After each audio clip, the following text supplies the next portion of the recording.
Episode 7۔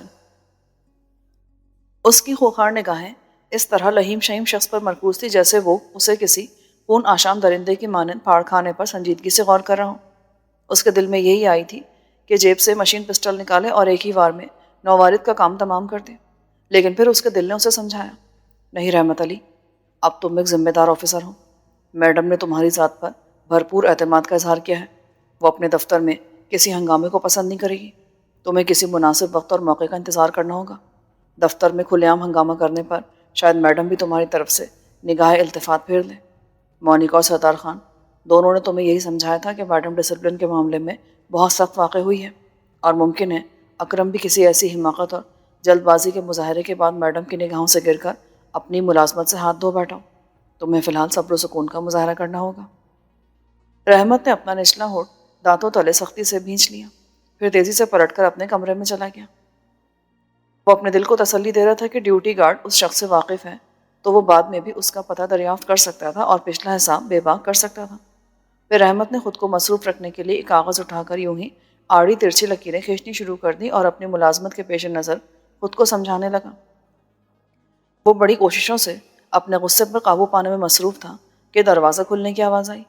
اس نے سر اٹھا کر دیکھا تو اس کا وہی لہیم شہیم دشمن اس کے سامنے موجود تھا۔ اب شاید اس کی بد نصیبی اسے رحمت کے دفتر تک کھینچ لائی تھی۔ مجھے میڈم سے بات کرنی ہے، آنے والے نے لاپرواہی سے صوفے پر بیٹھتے ہوئے کہا۔ وہ ٹانگ پر ٹانگ رکھ کے اس طرح سگریٹ کی کش لگا رہا تھا جیسے وہ دفتر اس کے باپ کا ہو۔ میڈم کی پرسنل سیکرٹری مس مونیکا سے ملاقات کریں۔ رحمت نے اپنے آپ پر قابو پاتے ہوئے کہا، وہ اپنی سیٹ پر نہیں ہے۔ اس کا لہجہ کھردرا اور سخت تھا۔ پھر تمہیں اس کا انتظار کرنا ہوگا۔ تم شاید نئے پنچھی ہو، اس لیے شیرا کو نہیں جانتے۔ درست کہا تم نے، یہ نام میں آج پہلی بار سن رہا ہوں۔ فون اٹھاؤ اور میڈم سے کہو کہ شیرا آیا ہے۔ اس کا لہجہ تحکمانہ تھا۔ سوری، میں تمہاری کوئی مدد نہیں کر سکتا۔ پھر تم کس مرض کی دوا؟ کیا میڈم نے تمہیں محض کسی شوپیس کی طرح پال رکھا ہے؟ شیرا، تم اب اپنی لمٹ کو کراس کر رہے ہو اور میں اس کی اجازت کسی کو نہیں دیا کرتا۔ اچھا، تمہیں بولنا بھی آتا ہے؟ مجھے اس کے علاوہ بھی بہت کچھ آتا ہے، لیکن افسوس اس وقت میں آن ڈیوٹی ہوں۔ بہتر ہوگا کہ تم مس مونیکا کے کمرے میں بیٹھ کر اس کا انتظار کرو۔ بکو مت، جو کچھ میں نے کہا ہے اس پر خاموشی سے عمل کرو، اسی میں تمہاری بھلائی ہے۔ میڈم کو بتاؤ کہ اس سے ملنے کے لیے کون آیا ہے، اور اگر میں تمہاری فضول بات سننے سے انکار کر دوں تو؟ شیرا چوٹ کھائے ہوئے ناک کی مانند بل کھا کر اٹھ کھڑا ہوا۔ رحمت علی بھی یہی چاہتا تھا کہ پہل شیرا کی جانب سے ہو۔ تم نے صرف شیرا کا نام سنا ہے بچے، میرے بارے میں اگر تمہیں تفصیل معلوم ہو گئی ہوتی تو تم اٹھ کر میرا استقبال کرتے۔ تمہیں غلط فہمی ہوئی ہے شیرا، دفتر استقبالیہ کمرہ یہ نہیں ہے۔ لیکن 1 منٹ، میرا خیال ہے کہ تمہاری تعلیم صفر کی حد تک محدود ہے۔ ویسے اگر تم درخواست کرو تو میں تمہیں ریسیپشن تک پہنچا سکتا ہوں۔ تم شاید اپنے ہوش میں نہیں ہو، اور بالکل یہی خیال میرا تمہارے بارے میں ہے۔ اگر تم ہوش میں ہوتے تو کم از کم میڈم کے کسی عملے سے بازاری زبان میں گفتگو کرنے کی ہمت نہیں کرتے۔ بچے، جس دن تم شیرا سے واقف ہو گئے اس دن کے بعد سے میری موجودگی میں تمہاری یہ زبان تارو سے چپکی رہے گی۔ شیرا، اب تم اپنی اوقات سے بڑھنے کی کوشش کر رہے ہو۔ میں آخری بار پھر تم سے درخواست کروں گا کہ خود کو اپنی کھال کے اندر رکھنے کی کوشش کرو۔ تم نے شاید ابھی تک مجھے پہچانا نہیں ہے۔ کون ہو تم؟ شیرا نے نفرت سے پوچھا۔ وہ کسی فاتح پہلوان کی طرح رحمت کے سامنے سینہ تانے کھڑا تھا۔ دونوں ہاتھ اس نے پتلون کی جیب میں ڈال رکھے تھے، شاید وہ مسلح بھی تھا۔ مجھے غور سے دیکھو شیرا، ہو سکتا ہے کہ تمہیں یاد آ جائے کہ ہم ایک بار پہلے بھی مل چکے ہیں۔ مل چکے ہیں؟ کیا تم بتانا پسند کرو گے کہ ہماری ملاقات کب، کہاں اور کن حالات میں ہوئی تھی؟ ہم صدر میں ملے تھے۔ تم اس وقت اپنی کسی داشتہ کے ساتھ تھے اور تم نے میرے چہرے پر تھپڑ مارا تھا۔ تھپڑ مارا تھا؟ تمہارا جرم زیادہ سنگین نہیں ہوگا میرے بچے، ورنہ شیرا تھپڑ نہیں بلکہ ایک معقول معاوضے کے عوض کسی کو گولی بھی مار سکتا ہے۔ تم خوش قسمت ہو جو میں نے صرف تھپڑ پر اکتفا کیا تھا۔ اس وقت میں نے جوابی کارروائی کی کوشش نہیں کی تھی شیرا، جس کی 2 وجوہات تھیں۔ ایک تو یہ کہ میں صدر جیسے علاقے میں دنگا فساد کر کے تماشا نہیں بننا چاہتا تھا، اور دوسرے یہ کہ تم ایک بازاری عورت کے ساتھ تھے۔ جھگڑا ہونے کی صورت میں لوگوں کی ہمدردیاں محض اس حسین ناگن کی خاطر تمہارے حق میں جا سکتی تھیں۔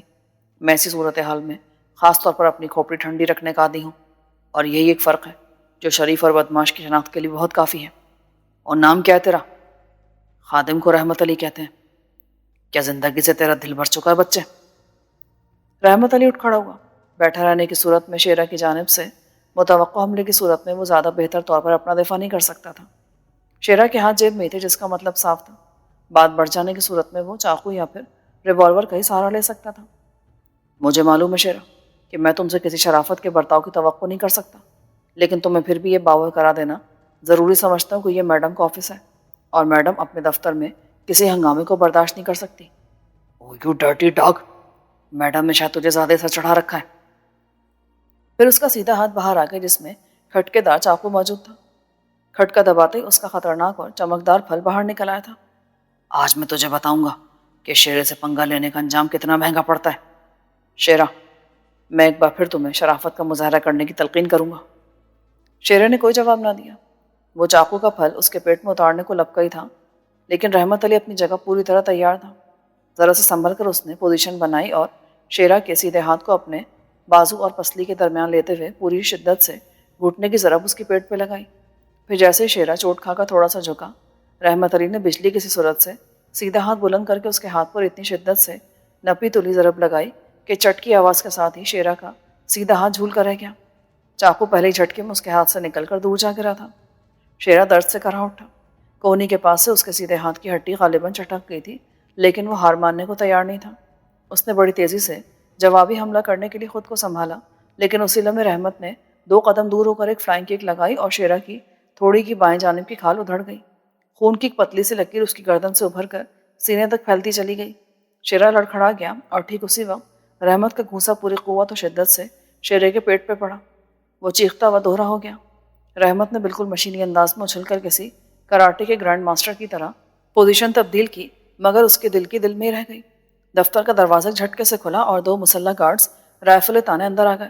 مسٹر شیرہ، ان میں سے ایک نے سپاٹ لہجے میں کہا، میڈم کا حکم ہے کہ تمہیں فوری طور پر مرہم پٹی کے لیے کسی اسپتال تک پہنچا دیا جائے۔ نہیں، مجھے اس کی ضرورت نہیں ہے۔ اس کے باوجود میڈم کا حکم بجالانا ہمارے فرائض میں شامل ہے۔ تمہیں بہرحال ہمارے ساتھ چلنا ہوگا۔ شیرے نے سیدھے ہاتھ سے تھوڑی سے بہتا ہوا خون آستین سے صاف کیا، پھر الٹے ہاتھ کو سنبھالتا باہر نکل گیا، لیکن جاتے جاتے رحمت علی کو ایسی نظروں سے گھورا جیسے وہ بہت جلد انتقامی کارروائی کے لیے اسے چیلنج کر رہا ہوں۔ اس کے جانے کے بعد رحمت نے کوٹ کی آستین درست کی، پھر وہ کرسی پر پوری طرح بیٹھنے بھی نہ پایا تھا کہ انٹرکام کا بزر بجا۔ دوسری جانب میڈم ہی تھی، اس لیے کہ جس انٹرکام پر اسے کال کیا گیا تھا اس کا کنیکشن اس کے اور میڈم کے علاوہ کسی اور کے پاس نہیں تھا۔ یس میڈم، رحمت نے ریسیور اٹھا کر سہمے سہمے لہجے میں کہا، میں تمہیں شیرہ جیسے خطرناک آدمی کو شکست دینے پر مبارکباد پیش کرتی ہوں۔ شکریہ میڈم، لیکن مجھے افسوس ہے کہ جو کچھ یہاں دفتر میں ہوا وہ نہیں ہونا چاہیے تھا۔ گھبراؤ مت، آئینوں کے پہل شیرہ کی جانب سے ہوئی تھی، تم ایک حد تک ہی برداشت کر سکتے تھے، لیکن اب تمہیں ایک ضروری مشورہ دینا چاہتی ہوں۔ تمہیں اب بہت زیادہ محتاط رہنا ہوگا۔ شیرہ اپنی بے عزتی کا انتقام لیے بغیر نشلا نہیں بیٹھے گا۔ وہ بہادر ضرور ہے، لیکن اس کی خصلت میں کمینگی بھی رچی بسی ہے۔ وہ چھپ کر پشت سے بھی وار کرنے کو بہادری سمجھتا ہے۔ شکریہ میڈم کہ آپ نے وقت سے پہلے آگاہ کر دیا، مگر میں اس سے خوفزدہ نہیں ہوں۔ ایک اور خوشخبری بھی ہے تمہارے لیے، کل میں تمہارے ذمے ایک اہم کام سونپ رہی ہوں۔ آپ کے حکم کو بجا لانا میرے لیے کسی اعزاز سے کم نہیں ہوگا۔ گڈ۔ پھر سلسلہ منقطع ہو گیا۔ رحمت نے سکون کا سانس لے کر اپنا سر کرسی کی پشت سے ٹکا دیا۔ اسے اس بات کی خوشی تھی کہ میڈم نے اس کی حرکت کا برا منانے کی بجائے اسے مبارکباد سے نوازا تھا۔ ایک ایک کر کے اس نے صبح اور شام کے تمام اخبارات چھان مارے تھے، لیکن ایڈگر کے قتل یا موت کی اطلاع اسے کہیں نظر نہیں آئی۔ جیسے جیسے وقت گزرتا جا رہا تھا، اس کی تشویش بھی بڑھتی جا رہی تھی۔ لاش کو کسی نہ کسی کی نگاہوں میں تو ضرور آنا تھا، یا وہ ابھی تک بے یار و مددگار کینن بیچ کے کنارے پر ہی بے گور و گفن پڑی ہوگی۔ 5 بجے تو اس نے جلدی جلدی تمام اخبار سمیٹنے شروع کر دیے۔ عاطف کے آنے سے پہلے پہلے وہ ان تمام اخبارات کو جلا ڈالنا چاہتی تھی۔ وہ ملٹری سیکریٹریٹ سروس کا ایک ذہین اور ذمہ دار آفیسر تھا۔ اتنے سارے اخبارات دیکھ کر اس کا ماتھا ٹھنک بھی سکتا تھا، اور شمائلہ کسی قیمت پر خود کو شوہر کی نگاہوں میں گرانا نہیں چاہتی تھی۔ اخبارات کو ٹھکانے لگانے کے بعد وہ اپنے کمرے میں آئی۔ اس کا چہرہ اندرونی خوف کی وجہ سے زرد ہو رہا تھا۔ اس نے جلدی جلدی ہلکا سا میک اپ کیا، پھر باہر آ کر لان میں بیٹھ گئی۔ عاطف کے ہمراہ شام کی چائے وہ ہمیشہ لان میں ہی پینے کی عادی تھی۔ 5:30 بجے تک عاطف نہیں آیا تو شمائلہ کے ذہن میں ایک بار پھر وسوسے جاگ اٹھے۔ اس سے پہلے تو عاطف کو کبھی دیر نہیں ہوئی تھی۔ وہ وقت کی پابندی میں بڑے سخت اصولوں کا مالک تھا، پھر آج اس کے دیر تک نہ آنے کا سبب کیا ہو سکتا تھا؟ کہیں اسے تو حالات سے آگاہی نہیں ہو گئی؟ وہ کرسی پر بیٹھی پہلو بدلتی رہی.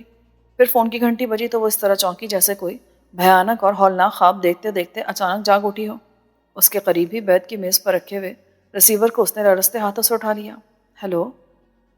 اس کی آواز میں زندگی کی کوئی رمق نہیں تھی. خیریت تو سویٹ ہارٹ؟ عاطف کی مخصوص آواز سنائی دی. میں نہیں بولتی تم سے. اس وقت 5:40 ہو چکے ہیں اور میں نے تمہارے انتظار میں ابھی تک چائے بھی نہیں پی. I am really sorry my dear. واپس کب تک آ رہے ہو؟ یہی بتانے کے لیے میں نے فون کیا تھا. آج ایک اہم میٹنگ شیڈیول ہو گئی ہے. ہو سکتا ہے کہ رات ہو جائے، اس لیے تم چائے پی کر کلب چلی جاؤ. اب رات کو ملاقات ہوگی. اندازاً کب تک واپسی ہوگی؟ 10 بھی بج سکتے ہیں. میں یقین سے کچھ نہیں کہہ سکتا. کوئی خاص بات تو نہیں ہے نا؟ ڈونٹ وری ڈارلنگ، پریشانی کی کوئی بات نہیں. اوکے. اس کے ساتھ ہی سلسلہ منقطع ہو گیا. ملازم سے چائے منگوا کر اس نے پی، پھر کلب جانے کی تیاری کرنے لگی. اس کا ذہن ایک بار پھر ایڈگر کے معاملے میں الجھ گیا تھا. اس کی لاش کے سلسلے میں اخبار کی خاموشی خالی از علت نہیں ہو سکتی تھی. ہو سکتا تھا کہ جن لوگوں نے اسے ہلاک کیا ہو انہی لوگوں نے اس کی لاش بھی ٹھکانے لگا دی ہو، ورنہ بعد میں ہونے والی پولیس تفتیش کا کوئی نہ کوئی نتیجہ ضرور برآمد ہو سکتا تھا. لیکن انہوں نے ایڈگر کو کس مقصد کے تحت مارا تھا؟ کیا وہ محض اتفاق تھا یا اسے کسی سازش کے تحت ہلاک کیا گیا تھا؟ اس کی موت کے ذمہ دار کون لوگ تھے؟ شمائلہ کا ذہن گونج رہا تھا. مختلف سوالات آپس میں گڑمڑ ہو رہے تھے. ایک لمحے کو اس نے سوچا کہ کلب جانے کا ارادہ ترک کر دے، لیکن اس نے ایسا نہ کیا. وہ کلب جا کر دیکھنا چاہتی تھی کہ ایڈگر کی گمشدگی کا رد عمل دوسروں پر کیا ہوا ہے. ممکن ہے اس طرح ڈور کا کوئی سرا اس کے ہاتھ آ جاتا. اس کے علاوہ وہ تقریباً روزانہ ہی کلب جانے کی عادی تھی. اس کی غیر حاضری کو ایڈگر کی گمشدگی کے ساتھ بھی نتھی کیا جا سکتا تھا، اس لیے کہ گزشتہ روز کچھ نہ کچھ لوگوں نے اسے ایڈگر کے ساتھ اس کی گاڑی میں جاتے ہوئے ضرور دیکھا ہوگا. کم از کم کلب کے چوکیدار نے تو اسے بہرحال دیکھا ہی تھا. کلب پہنچ کر وہ سیدھی اس میز کی طرف بڑھتی چلی گئی جس پر نازو اور دورانی بیٹھے تھے. وہ ان دونوں سے ہی واقفیت رکھتی تھی. اسے نازو کے بارے میں اس بات کا شبہ بھی تھا کہ وہ نادر میں دلچسپی رکھتی ہے. ہیلو ہائی کے بعد وہ بھی ان کے ساتھ بیٹھ گئی، لیکن اس نے ایک بات خاص طور پر نوٹ کی کہ اس کے آتے ہی نازو اور نادر دورانی کے درمیان راز و نیاز سے گفتگو کا سلسلہ منقطع ہو گیا تھا. مسٹر نادر، اس وقت میں کہیں کباب میں ہڈی تو ثابت نہیں ہوئی؟ جی نہیں، ایسی کوئی بات نہیں. اور سنا نازو، تمہارا کیا حال ہے؟ تمہارے سامنے بیٹھی ہوں، خود دیکھ لو. مجھے تو دال میں کچھ کالا نظر آ رہا ہے. شاید میرے آ جانے سے تمہاری پرائیویسی ختم ہو گئی. ٹھیک اسی وقت واجد قریب کی ایک خالی میز پر کرسچن لڑکی کے ساتھ آ کر بیٹھ گیا. نادر دورانی نے بس ایک نظر اسے دیکھا، پھر اس طرح نگاہیں پھیر لی جیسے سرے سے اسے جانتا ہی نہ ہو. دورانی نے آنکھوں میں اسے بے تعلق رہنے کا اشارہ کیا تھا. پھر وہ چائے منگوا کر پینے میں مصروف ہو گیا، لیکن اس کے کار بدستور دورانی کی میز پر ہی لگے تھے. نازو کی پریشانی کی وجہ میں آپ کو بتا سکتا ہوں. دورانی شمائلہ سے بولا. اگر ایسی بات ہے تو میں اٹھ کر کسی اور میز پر چلی جاتی ہوں. جی ہاں، آپ کے آنے کے بعد ہی نازو نے گفتگو کا رخ اچانک بدل دیا تھا، ورنہ اس سے پہلے یہ اپنے پرانے دوست ایڈگر کے بارے میں باتیں کر رہی تھی. ایڈگر؟ شمائلہ نے دل ہی دل میں کہا اور پہلو بدل کر رہ گئی. نازو نے دورانی کو ایسی تیز و خطرناک نگاہوں سے دیکھا جیسے اسے اس کے جھوٹ بولنے پر شدید غصہ آ رہا ہو، اس لیے کہ وہ ایڈگر کے نام سے نفرت کرنے لگی تھی. لیکن اس وقت وہ مصلحتاً خاموش رہی. اگر آپ مس نازو کو ایڈگر کے بارے میں کچھ بتا سکیں تو آپ کی بڑی نوازش ہوگی. میں بھلا ایڈگر کے بارے میں کیا بتا سکتی ہوں؟ شمائلہ گڑبڑا گئی. کیوں؟ کیا کل آپ ایڈگر کے ساتھ اس کی گاڑی میں نہیں گئی تھی؟ دورانی نے قدرے چپتے ہوئے انداز میں پوچھا. او وہ دراصل ایڈگر کو مجھ سے ایک ضروری کام تھا. میں اس کا کام کرانے کے بعد آدھے گھنٹے کے اندر واپس آ گئی تھی. اور ایڈگر؟ میں نے جب آپ کو ایڈگر کی گاڑی سے اتر کر اپنی گاڑی کی جانب جاتے دیکھا تھا تو اس وقت تو ایڈگر کی کار خالی تھی. کیا آپ اسے ڈرائیو کری تھی؟ جی ہاں. دراصل اس کی درخواست بھی ایڈگر نے مجھ سے کی تھی. راستے میں اس کا ایک بے تکلف دوست مل گیا تھا جس نے ایڈگر کو اپنی گاڑی میں بٹھا لیا تھا، اور اس نے مجھ سے درخواست کی تھی کہ میں اس کی گاڑی کلب کے پارکنگ لاٹ میں چھوڑ دوں. حیرت ہے، کلب آنے سے پہلے میں ایڈگر کے گھر بھی گیا تھا، لیکن اس کے ملازم نے یہی بتایا کہ وہ رات کو بھی گھر نہیں پہنچا، اور تعجب اس بات کا ہے کہ کلب میں اس کی گاڑی بھی موجود نہیں ہے. تو اس میں تعجب کی کیا بات ہے؟ اس بار نازو نے حقارت سے کہا. ایڈگر جیسے افراد اپنی اکثر راتیں گھر سے باہر ہی گزارنے کے عادی ہوتے ہیں. کیوں مسز عاطف؟ دورانی نے موقع کی رعایت سے فائدہ اٹھاتے ہوئے شمائلہ سے کہا. کیا نازو ٹھیک کہہ رہی ہیں؟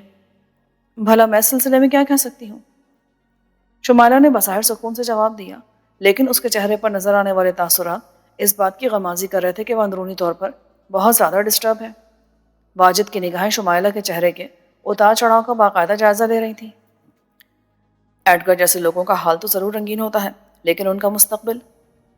نازو روانی میں کہتے کہتے اچانک خاموش ہو گئی۔ لیکن ان کا مستقبل یعنی انجام بڑا بھیانک اور ہولناک ہوتا ہے۔ دورانی نے بدستور معنی خیز لہجے میں کہا، تم شاید یہی کہنا چاہ رہی تھی۔ کیا ہم کوئی اور بات نہیں کر سکتے؟ نازو تل ملا کر بولی، تم خواہ مجھ پر کیوں خفا ہو رہی ہو؟ ایڈگر کے بارے میں تمہیں مسز عاطف سے شکوہ کرنا چاہیے، اس لیے کہ آخری بار وہ انہی کے ساتھ دیکھا گیا تھا، جس کی گواہی کلب کا چوکیدار بھی دے سکتا ہے۔ آپ کا مطلب کیا مسٹر دورانی؟ میں ایڈگر کو صرف کلب کے ممبر کی حیثیت سے جانتی ہوں۔ میرا مطلب بھی یہی تھا کہ آپ سوری، میں ہرگز و ناقص سے بے تکلف ہونے کی عادی نہیں ہوں۔ جملے کے اختتام پر شمائلہ اپنا پرس سنبھالتی تیزی سے اٹھی اور لمبے لمبے قدم اٹھاتی باہر نکل گئی۔ کبھی کبھی تمہاری عقل بھی گھوم جاتی ہے۔ شمائلہ کے جانے کے بعد نازو نے دورانی سے شکایت کی، تم نے اس وقت ایڈگر کا ذکر کیوں نکالا تھا؟ اور میں تم سے ایڈگر کے بارے میں کب بات کری تھی؟ تمہیں معلوم ہے کہ شمائلہ عاطف کی بیوی ہے، اور شاید ایڈگر نے تم سے بھی ذکر کیا تھا کہ اسے اوپر سے مسٹر عاطف کی خوبصورت بیوی کو شیشے میں اتارنے کا حکم ملا ہے۔ پھر تم کہنا کیا چاہتے ہو؟ یہی کہ ایڈگر کو آخری بار بیگم عاطفی کے ساتھ دیکھا گیا تھا، اور کیا؟ اور یہ کہ اب ایڈگر اس دنیا میں نہیں ہے۔ دورانی نے اس بار اتنی مدھم آواز میں کہا کہ واجد بھی اس کی بات کو نہیں سن سکا۔ نہیں، کیا تم ٹھیک کہہ رہے ہو؟ میں جانتا ہوں کہ راستے کا ایک کانٹا نکل جانے کے بعد تم یقیناً خوش ہو رہی ہوگی، لیکن اس سلسلے میں اپنی زبان بندی رکھنا، ورنہ باس تمہارا پتہ بھی صاف کرنے سے دریغ نہیں کرے گا۔ اس بار دورانی کے لہجے میں صفاکی بھی شامل تھی۔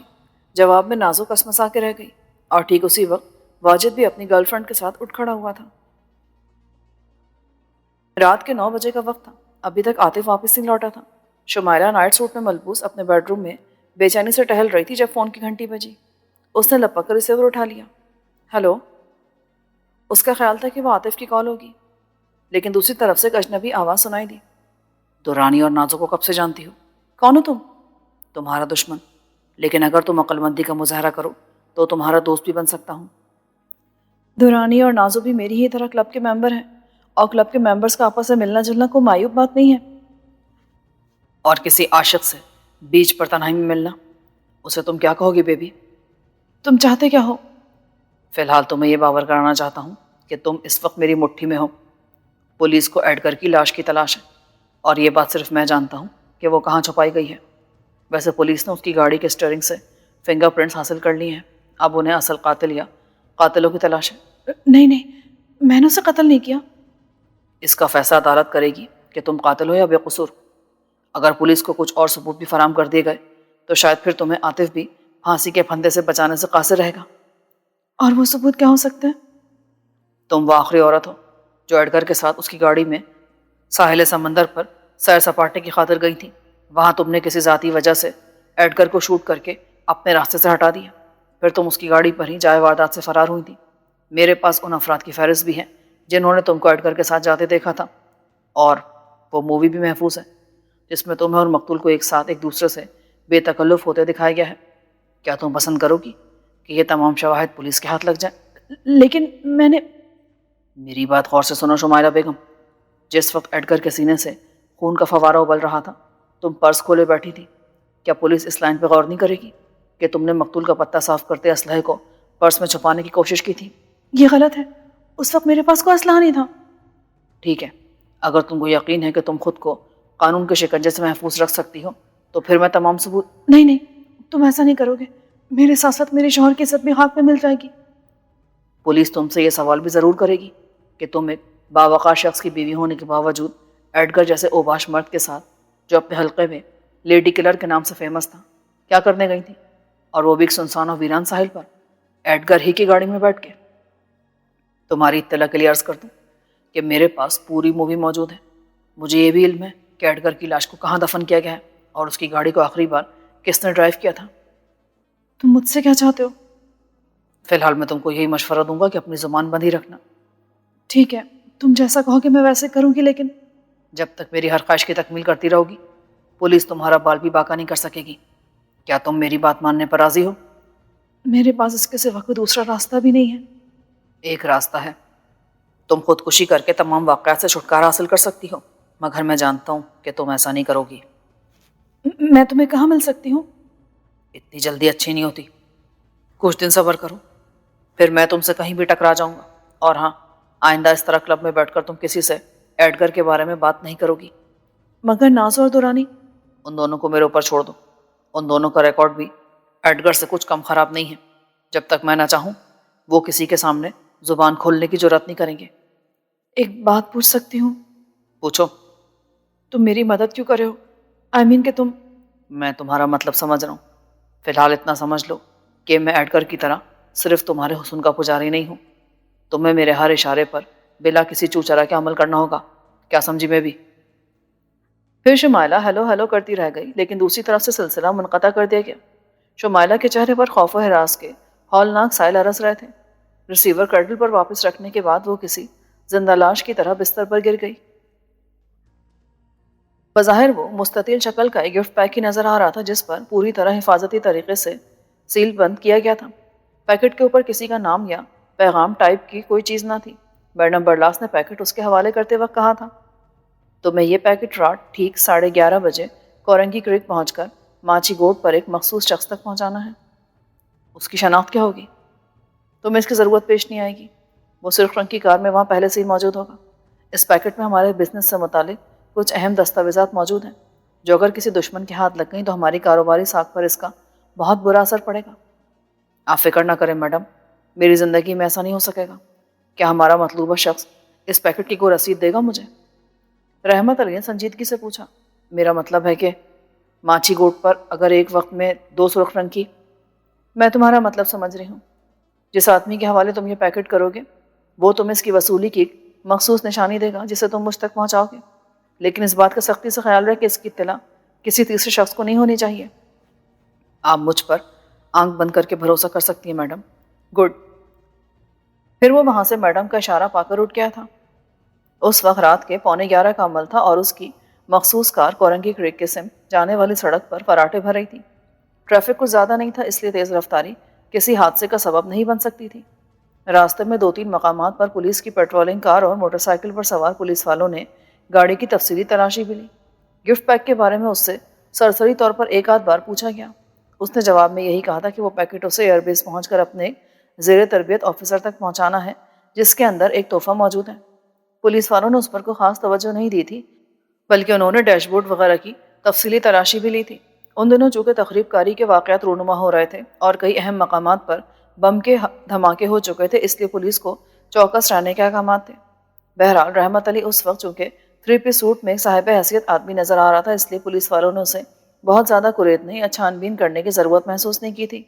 اگر وہ کوئی عام آدمی نظر آتا تو شاید وہ اس کے بھی بقیے ادھڑنے سے دریغ نہ کرتے۔ راستے میں رحمت کا ذہن متعدد بار اس گفٹ پیک کی طرف گیا تھا۔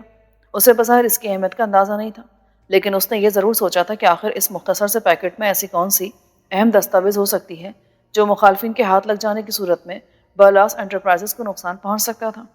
اس کے علاوہ بھی اس کے ذہن نے اس پیکٹ کے سلسلے میں کئی قلع بازیاں کھائی تھیں، لیکن میڈم کے کاروبار اور اس کی شخصیت کے پیش نظر اس نے ان خیالات کو زیادہ اہمیت نہیں دی تھی۔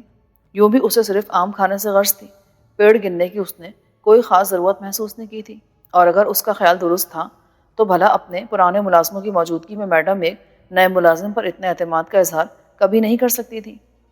ٹھیک 11:30 بجے وہ ماچی کوٹ پہنچ کر اس سرخ رنگ کی لفٹ بیک کار کے پیچھے ہی رکا جو وہاں پہلے سے موجود تھی۔ اسٹیئرنگ پر نظر آنے والا شخص ایک پستہ قد اور گٹھے ہوئے جسم کا مالک تھا۔ رحمت کو اترتے وہ بھی اپنی گاڑی سے باہر آ گیا۔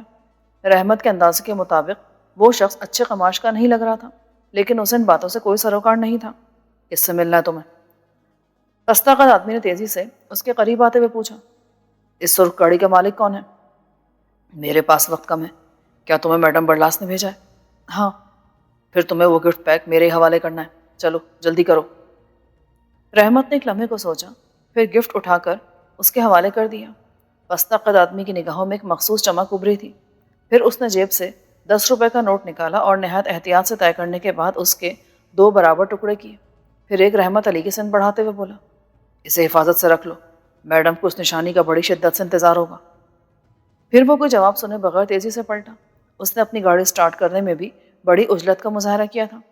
اس کے بعد خاموش فضا میں ٹائروں کی چرچراہٹ کی تیز آواز ابھری اور لفٹ بیک گھاٹ کی طرف دوڑتی ہوئی بہت جلد گہرے اندھیرے میں نگاہوں سے اوجھل ہو گئی۔ پستہ قد آدمی شاید جلد بازی میں اپنی ہیڈ لائٹس بھی آن کرنا بھول گیا تھا، یا پھر اس نے دیدہ دانستہ ہی انہیں روشن کرنا مناسب نہیں سمجھا تھا۔ 10 روپے کا آدھا نوٹ ہاتھ میں تھامے رحمت کچھ دیر اپنی گاڑی کے پاس کھڑا حالات پر غور کرتا رہا۔ پھر کندھے اچکا کر اس نے وہ نشانی اپنے پرس میں رکھی اور گاڑی سٹارٹ کر کے اسے بیک کرتا ہوا جلد ہی کچے راستوں پر سے نکال کر کھلی سڑک پہ لے آیا۔ مگر اس کا ذہن بدستور اس پھٹے ہوئے آدھے نوٹ میں الجھا تھا۔ وہ اتنا بچہ بھی نہیں تھا جو اس کا مطلب نہ سمجھتا۔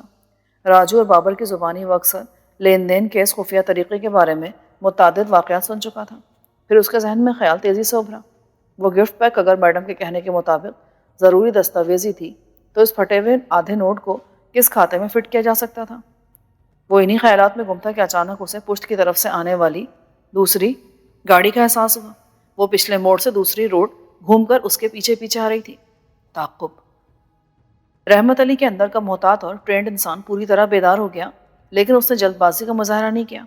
اپنے خیال کی تصدیق کی خاطر اس نے 2-3 بار اپنی رفتار کم اور زیادہ کرنے کی کوشش کی، لیکن پچھلی کار نے بھی اسی حکمت عملی کا مظاہرہ کرتے ہوئے درمیانی فاصلہ برقرار رکھا۔ چنانچہ رحمت علی کو اس بات کا مکمل یقین ہو گیا کہ کسی مقصد کے تحت اس کا تعاقب کیا جا رہا تھا۔ اس کے ذہن میں صرف ایک ہی خیال اپنی جڑیں مضبوط کر رہا تھا، اسے شہری حدود میں داخل ہونے سے پہلے ہی تعاقب کرنے والوں سے نمٹ لینا چاہیے۔ دوسرے لمحے اس کے چہرے پر صفاقی کے اثرات پھیل کر گہرے ہوتے چلے گئے۔ رحمت علی تھوڑی دیر تک سائیڈ مرر میں پیچھے آنے والی گاڑی کو دیکھتا رہا۔ ایک بار اس کے ذہن میں یہ خیال بھی ابھرا کہ ممکن ہے اس گاڑی میں کوئی جوڑا موجود ہو اور جان بوجھ کر گاڑی آگے نکالنے سے وہ پرہیز کرے ہوں، لیکن اس کی چھٹی حس اسے بار بار تعاقب کا یقین دلا رہی تھی۔ پھر اس کے ذہن میں سردار خان کا ایک جملہ ابھر آیا جو اس نے ٹریننگ کے دوران اس سے کہا تھا، موت اور زندگی خدا کے اختیار میں ہے، لیکن انسان کو اپنے سائے سے بھی ہر دم محتاط رہنا چاہیے۔ تم اگر اپنے کسی حریف کو جان سے مارنے سے ہچکچا رہے ہو تو کم از کم اسے اتنا نقصان ضرور پہنچا دو کہ وہ دوسری بار تمہارے قریب آنے کی حماقت نہ کرے۔ ضرورت سے زیادہ خود اعتمادی کبھی کبھی کسی بڑے نقصان کا باعث بھی بن سکتی ہے۔ رحمت نے اسٹیئرنگ پر سیدھے ہاتھ کی گرفت مضبوط کی، پھر الٹا ہاتھ بڑھا کر ایک پش بٹن دبایا تو ڈیش بورڈ پر لگی ہوئی چھوٹی سی اسکرین آن ہو گئی، جس میں پچھلی کار کی روشن ہیڈ لائٹس بہت واضح نظر آ رہی تھیں۔ وہ اگر چاہتا تو ایک مخصوص لیور کو ہلکا سا دبا کر پچھلی گاڑی کو اڑا بھی سکتا تھا، لیکن اس نے ایسا نہیں کیا۔ اسکرین کے قریب لگے ہوئے وال کو گھمایا تو ویو ماسٹر کا سرخ رنگ کا دائرہ اسکرین پر نمودار ہو گیا، جس کے اندر 4 لکیریں نمایاں ہو گئیں۔ رحمت نے دوسری گاڑی کو تعاقب کا سلسلہ ختم کرنے کی خاطر اس کے ٹائر برسٹ کرنے کا ارادہ کیا تھا۔ کچھ دیر تک وہ وال کو گھماتا رہا۔ اب اسکرین پر لکیروں کے درمیان کا خلا الٹی ہیڈ لائٹ کے نیچے تھا، لیکن متحرک گاڑیوں کی وجہ سے وہ بار بار اسکرین پر ادھر ادھر ہو رہا تھا۔ پھر ایک بار جیسے رحمت علی کو اپنے ٹارگٹ کا یقین ہوا، اس نے بڑی تیزی سے وال کو اندر کی جانب دبا دیا۔ 2 سیکنڈ بعد ایک زوردار دھماکے سے تعاقب میں آنے والی گاڑی کا اگلا ٹائر برسٹ ہونے کی آواز سنائی دی۔ اس کے ساتھ ہی پہیوں کی چرچراہٹ کی آواز بھی پرسکون سناٹے کا سینہ چیرتی ہوئے ابھری تھی۔ اسکرین پر پچھلی گاڑی لہراتی ہوئی سڑک کے عین کنارے پہنچ کر رک گئی۔ پھر دونوں گاڑیوں کا فاصلہ زیادہ سے زیادہ ہوتا چلا گیا۔ اس کام سے فارغ ہو کر رحمت نے نہایت لاپرواہی سے ایک دوسرا بٹن پش کیا تو روشن اسکرین ایک لمحے کو تاریک ہوئی۔ پھر اس پر ایک تفریحی فلم کے مناظر چلنے شروع ہو گئے۔ اسے یقین تھا کہ پچھلی گاڑی والے لاکھ کوششوں کے باوجود بھی اس کیل کو دریافت نہیں کر سکیں گے جو ٹائر میں قصر بناتی ہوئی خود اپنی ہی تپش سے پانی کی شکل میں تبدیل ہو چکی ہوگی۔ رحمت علی کو اپنی پہلی کامیابی پر ضرورت سے زیادہ ہی خوشی ہو رہی تھی۔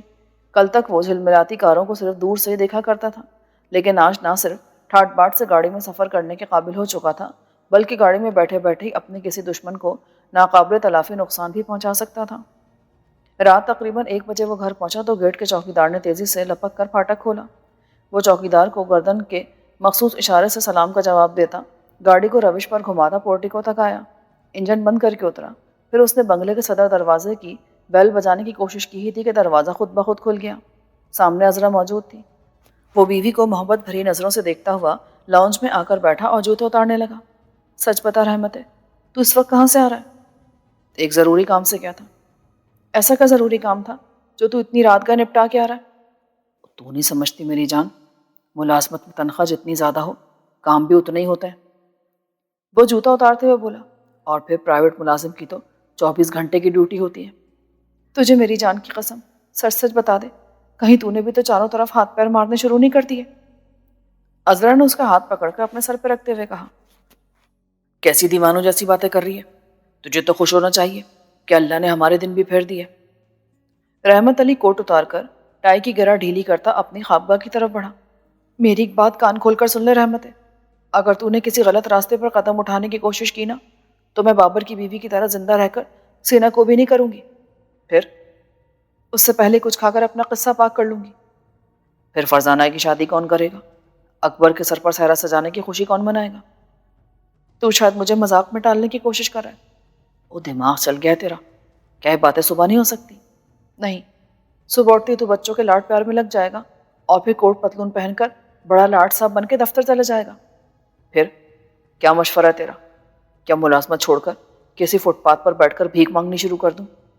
یہ سب میں نہیں جانتی، لیکن نہ جانے کہ مجھے زندگی میں جو سکون تھا نا پہلے، اب وہ چین نصیب نہیں ہے۔ کیوں؟ کیا میں بدل گیا ہوں؟ پتہ نہیں، لیکن نہ جانے کیوں کسی انجانے خطرے سے میرا دل دھڑکتا رہتا ہے۔ جب تک تو گھر سے باہر رہتا ہے نا، میں تیرے لیے بھلائی کی دعائیں مانگتی رہتی ہوں۔ میں جانتا ہوں تو ایسا کیوں کرتی ہے، تجھے مجھ سے پیار جو ہے۔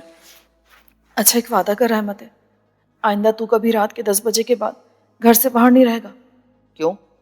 اتنے بڑے گھر میں تجھے ڈر لگتا ہے؟ میری بات سمجھنے کی کوشش کر رحمت ہے، مجھے اندر سے نہیں باہر سے خوف آتا ہے۔ کیوں؟ بس آتا ہے، میں تجھے اس کی وجہ نہیں بتا سکتی۔ میں جانتا ہوں اس کی وجہ، تو ڈرتی ہے کہ کہیں جینٹل مین بننے کے بعد اب میں تیری جگہ کسی میم کو نہ پکڑ لاؤں اپنے لیے۔ کیوں؟ یہی بات ہے نا؟ تو ایسا کبھی نہیں کر سکتا، میں اپنے رحمتے کو تجھ سے زیادہ جانتی ہوں۔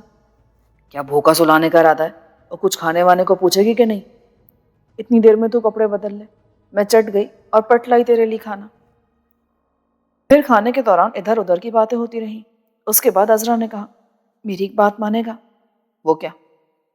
تو سردار خان سے باہر ہی باہر دوستی رکھ، مجھے اس کا زیادہ گھر آنا جانا پسند نہیں ہے۔ کوئی خاص وجہ؟ رحمت نے چونک کر پوچھا۔ اکبر اس سے بہت زیادہ مانوس ہوتا جا رہا ہے اور وہ جب بھی آتا اس کے لیے کوئی نہ کوئی تحفہ ضرور لاتا ہے۔ مجھے یہ بات اچھی نہیں لگتی، اکبر اور سردار خان کی عمروں میں زمین آسمان کا فرق ہے۔ اس کے علاوہ اور کوئی بات بھی تو ہو سکتی ہے۔ رحمت لاپرواہی سے بولا، اور کیا بات ہوگی؟ وہ سردار مجھے بتا رہا تھا کہ اسے بچوں سے جنون کی حد تک پیار ہے۔ اس کی شادی کو 10 سال گزر چکے ہیں لیکن ابھی تک اس کی بیوی کی گود ہری نہیں ہوئی۔ رحمت علی نے بات بناتے ہوئے کہا، پھر بھی مجھے اس کا یہاں زیادہ آنا جانا اچھا نہیں لگتا۔ اچھا ٹھیک ہے، میں کسی اور بہانے سے اسے سمجھانے کی کوشش کروں گا۔ کھانے کے بعد دونوں اپنی خوابگاہ میں آ گئے۔ بستر پر لیٹنے کے بعد اچانک عذرا نے پوچھا، یہ بیگم برلاس تیری کون لگتی ہے؟ کیا مطلب؟ وہی تو اس فرم کی مالک ہے جہاں میں کام کرتا ہوں، لیکن تو نے نام کہاں سے سنا؟ 2 بار تیرے لیے فون کر چکی ہے۔ کتنی دیر پہلے کی بات ہے؟ آخری بار اس نے یہی کوئی 11:15 بجے تیرے بارے میں معلوم کرنے کو فون کیا تھا۔ اور کوئی خاص بات؟ اس نے مجھے فون کرنے کو تو نہیں کہا تھا؟ رحمت نے تیزی سے پوچھا۔ نہیں، اس نے کہا تھا وہ صبح دفتر میں ہی تجھ سے بات کرے گی۔ رحمت نے سوچا کہ میڈم کو فون کر لے، لیکن پھر عذرا کے خیال سے ٹال گیا۔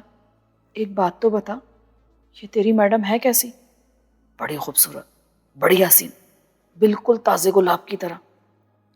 تو شاید مجھے جلانے کے لیے بکواس کر رہا ہے۔ اللہ کا شکر ہے کوئی ایک بات تو تیری سمجھ میں آئی۔ رحمت نے مخمور نظروں سے عذرا کو دیکھا، پھر ہاتھ بڑھا کر کمرے کی لائٹ آف کر دی۔